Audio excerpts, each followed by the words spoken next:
So, you've seen the procedure for multiplying fractions. You what? That's right, you multiply straight across, alright? You've also seen me hack up an apple.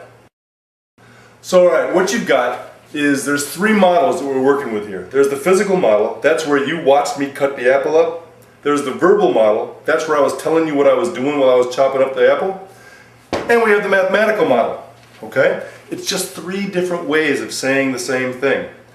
All this is a mathematical description of me chopping up that apple into 10 parts and then into 20 parts, okay? So, the mathematical model says we have 10 slices of apple, we have all 10 of them, right? So we have 10 tenths of an apple.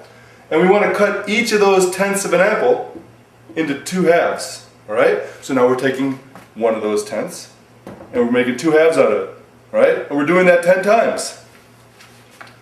To multiply fractions, you multiply straight across. 10 times 2, see where it comes from? 10 times 2, divided by 10 times 2, came from this denominator here, 10 times 2.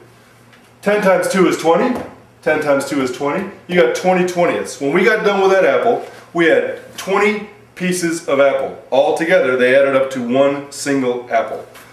You saw that, it made sense, it was not difficult, right? Yeah.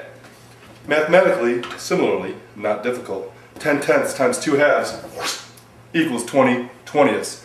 All it is a description of what happens in the world. That's what fractions are for. Alright? Stop hating fractions. Fractions work. They make things easy. There's not many rules, and once you understand them, you can play the game.